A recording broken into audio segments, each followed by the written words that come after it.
আসসালামু আলাইকুম রহমতুল্লাহি ওয়া বারাকাতুহু। প্রতি সপ্তাহে নেই আজকেও আমরা হোটেলের মধ্যে চলে আসি খাওয়া দাওয়া করার জন্য। আসলে আমাদের সপ্তাহে 6 দিন ডিউটির পরে একদিন ঘোরাফেরা করি, ভাই ব্রাদার বন্ধুদেরকে নিয়ে, ভাগনাদেরকে নিয়ে একটু ঘোরাফেরা করি। আসলে হোটেলে খাওয়া আমাদের মূল উদ্দেশ্য নয়, উদ্দেশ্য হচ্ছে একটু ঘোরাফেরা করা, এনজয় করা।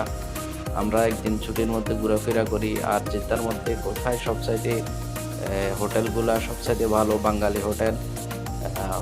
গুণগত মানে অনেক ভালো, খাবার-দাবার অনেক ভালো, রেটটাও কম থাকে। আজকে আপনাদেরকে পরিচয় করে দেব জেদ্দা শরফিয়া নিরালা হোটেল। ওখানে রান্না অনেক ভালো হয়, খাবার-দাবার অনেক ভালো, খুব টেস্টি। যারা জেদ্দাতে আসবেন অবশ্যই ওইখানে ট্রাই করে দেখবেন, অনেক স্বাদ। আর আমি ওখানে লোকেশনটা দিয়ে দিব আপনাদের। সবাই এখানে আসবেন, একবার হইলেও ট্রাই করে দেখবেন। অনেক স্বাদ, অনেক সুস্বাদু। আমরা সপ্তাহে 1 দিন যাই ওখানে ঘোরাফেরা করার জন্য, নাস্তা করে আসি, খাওয়া-দাওয়া করে আসি।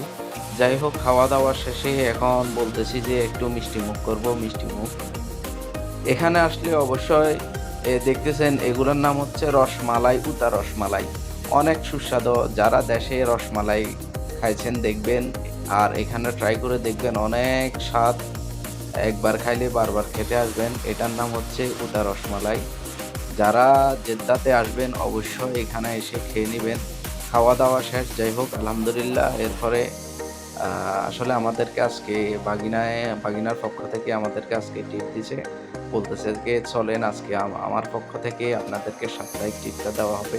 প্রতি সপ্তাহে আমাদের বন্ধু বান্ধবের মধ্যে থেকে একজন নেয়। দেখেন হোটেলটা হচ্ছে মাতাম নিরালা। এখানে আসবেন, সবাই খাওয়া দাওয়া অনেক ভালো। ভবিষ্যতে যেন প্রত্যেক মাসে মাসে একবার এখানে দুবার খাওয়া করে দাওয়া টিপ করছে, দিতে পারো। বলতেছে যে বাকিটা সবসময় তোমাকেও আসবেন, ধন্যবাদ। সপ্তাহে একবার সবাই মাসের মধ্যে ভবিষ্যতে কি একবার দেওয়ার হলেও আশা আসি, আছে কিনা? খাবার দাবারটা খেয়ে নিবে। প্রত্যেক মাসে অনেক একবার করে, হ্যাঁ ইনশাআল্লাহ।